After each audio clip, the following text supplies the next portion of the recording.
بلکہ میں پروردگار عالم کا پیغمبر ہوں، تمہیں اپنے پروردگار کے پیغام پہنچاتا ہوں اور تمہاری خیر خواہی کرتا ہوں، اور مجھ کو اللہ کی طرف سے ایسی باتیں معلوم ہیں جن سے تم بے خبر ہو۔ کیا تم کو اس بات سے تعجب ہوا ہے کہ تم میں سے ایک شخص کے ذریعے تمہارے پروردگار کی طرف سے تمہارے پاس نصیحت آئی تاکہ وہ تم کو ڈرائے اور تاکہ تم پرہیزگار بنو اور تاکہ تم پر رحم کیا جائے؟ مگر ان لوگوں نے ان کی تکذیب کی تو ہم نے نوح کو اور جو ان کے ساتھ کشتی میں سوار تھے ان کو تو بچا لیا، اور جن لوگوں نے ہماری آیتوں کو جھٹلایا تھا انہیں غرق کر دیا۔ کچھ شک نہیں کہ وہ عقل کے اندھے لوگ تھے۔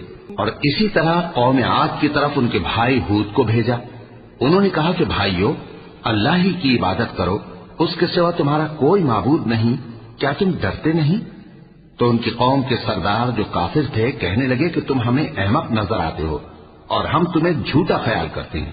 فرمایا، اے میری قوم، مجھ میں حماقت کی کوئی بات نہیں ہے، بلکہ میں رب العالمین کا پیغمبر ہوں۔ میں تمہیں اللہ کے پیغام پہنچاتا ہوں اور تمہارا امانت دار خیر خواہ ہوں۔ اور کیا تم کو اس بات سے تعجب ہوا ہے کہ تم میں سے ایک شخص کے ذریعے تمہارے پروردگار کی طرف سے تمہارے پاس نصیحت آئی تاکہ وہ تمہیں ڈرائے؟ اور یاد تو کرو جب اس نے تم کو قوم نوح کے بعد جانشی بنایا اور تم کو پھیلاؤ زیادہ دیا، بس اللہ کی نعمتوں کو یاد کرو تاکہ کامیاب ہو جاؤ۔ وہ کہنے لگے، کیا تم ہمارے پاس اس لیے آئے ہو کہ ہم اکیلے اللہ ہی کی عبادت کریں اور جن کو ہمارے باپ دادا پوجتے چلے آئے ہیں ان کو چھوڑ دیں؟ تو اگر سچے ہو تو جس چیز سے ہمیں ڈراتے ہو اسے لے آؤ۔ ہود نے کہا کہ تمہارے پروردگار کی طرف سے تم پر عذاب اور غضب کا نازل ہونا مقرر ہو چکا ہے۔ کیا تم مجھ سے چند ناموں کے بارے میں جھگڑتے ہو جو تم نے اور تمہارے باپ دادا نے اپنی طرف سے رکھ لیے ہیں، جن کی اللہ نے کوئی سند نازل نہیں کی؟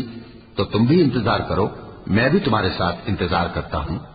پھر ہم نے ہود کو اور جو لوگ ان کے ساتھ تھے ان کو اپنی مہربانی سے نجات بخشی، اور جنہوں نے ہماری آیتوں کو جھٹلایا تھا ان کی جڑ کاٹ دی، اور وہ ایمان لانے والے تھے ہی نہیں۔ اور قوم سمود کی طرف ان کے بھائی صالح کو بھیجا تو صالح نے کہا کہ اے قوم، اللہ ہی کی عبادت کرو، اس کے سوا تمہارا کوئی معبود نہیں۔ تمہارے پاس تمہارے پروردگار کی طرف سے ایک معجزہ آ چکا ہے، یعنی یہی اللہ کی اونٹنی تمہارے لیے معجزہ ہے، تو اسے آزاد چھوڑ دو کہ اللہ کی زمین میں چلتی پھرے، اور تم اسے بری نیت سے ہاتھ بھی نہ لگانا، ورنہ